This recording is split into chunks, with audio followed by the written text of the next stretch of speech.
In this tutorial, I want to talk about the new animation effects inside of Easy Animator Pro. So these were originally called animation or underlay animations, that is. And so what I'm trying to do here is talk about how to not just add your animation effects, but just kind of timing them and so forth. And so what I like to do is I like to have my animation, and underlay animations, if you will, or overlay, but underlay. I like them to arrive right when it feels that the animation is settling.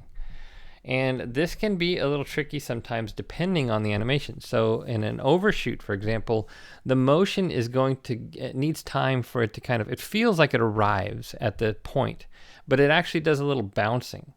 And so the motion for that is, takes a little bit more time.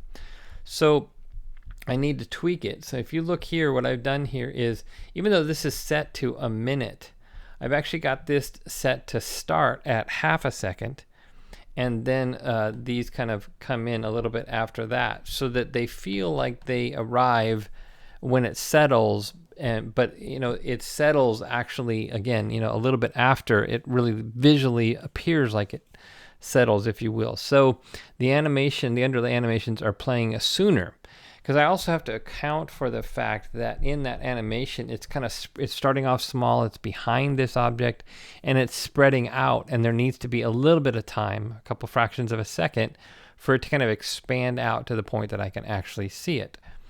So that we really kind of needed the ability to tweak this a little bit better. And so all I've done is really I just kind of applied my animations, and then I gave them, I adjusted the time until I felt like it came out a little bit, more timely. And I think I could actually even tweak that a little bit more. So I can come in here, for example, and I might go ahead and just do that a fraction of a second more. Come in here and just adjust all of these. And so you can see here that even with this one, what do I got here? I've come that at 1.8. This is actually coming in sooner than I think I want it to. I really want it to come in at 1. And so let's go ahead and play that. And so that now it feels a little bit snappier. It's only a fraction of a second, but it just kind of comes in and it accentuates that in a little bit better way. And by doing that 1 second, really that last one plays, just kind of circles it, kind of, just draws the attention and so forth. So let me talk about a few things on this. So first of all, you can do the timing here, but notice here also that I choose these a little bit carefully. A couple things, little tips here. First of all, when you're adding these, when you're clicking to add these, I can go in here and I can click on any one of these.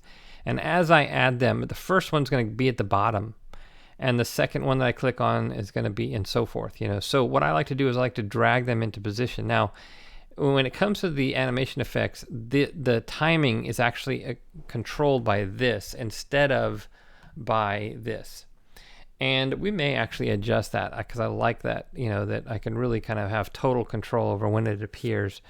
And we may actually put that in here. But you can see here that what I'm doing is now I've got this timed, and I'm looking at this half second, kind of going, okay, this one is first, this one is second, and so forth. And I have them vertically kind of going down, because that's how it works, at least currently, in Easy Animator Pro. So now I've just rearranged them, and that just tells me, okay, this is the first one, this is the second one, and so forth. And so I know where to go, to adjust whichever one I want to adjust. That's one little tip. And now the other thing I do is I look at the duration here, because if this lasts longer, then if it overlaps into this last one, because what we have going on here is this one lasts a half a second, this one lasts a 6, so basically this one should be kind of gone by the time this third one appears. That's really kind of what I'm going for. It may not be totally gone, but it's mostly gone, and that way it doesn't conflict as I play that animation again. That last animation, it doesn't have the first animation's lines distracting from it, or kind of whatever. Last little tip is, one thing that I like to do to kind of make it tighter is I like to take a color that's in there. You got this red, and I've got some red right here and here, and so I like it to make it match. But I also like to make them not all the same color. You see here that this one is a dark, kind of the darkest burgundy. This is a maroon, and this is a red color. And so they're related, but not the same. And it makes the effect a little bit more interesting that way. Now, one thing that I often do is I just go ahead and get rid of the image on top altogether. And then I just create the animation the way I want it, export it out as an MOV, and then layer it inside of, ScreenFlow, Camtasia, After Effects, Premiere, whatever, Sony Vegas Pro, or Shotcut, and which is free. And so any one of these layered compositing programs, and that way I can just kind of position it wherever I want to. I'm not going to really demonstrate that here, but that's one way that I like to do it often because I'm used to doing it that way, as I talk about in other video tutorials. So that's really how I recommend that you work with the animation effects in Easy Animator Pro, and just a few tips on how to get the most out of it.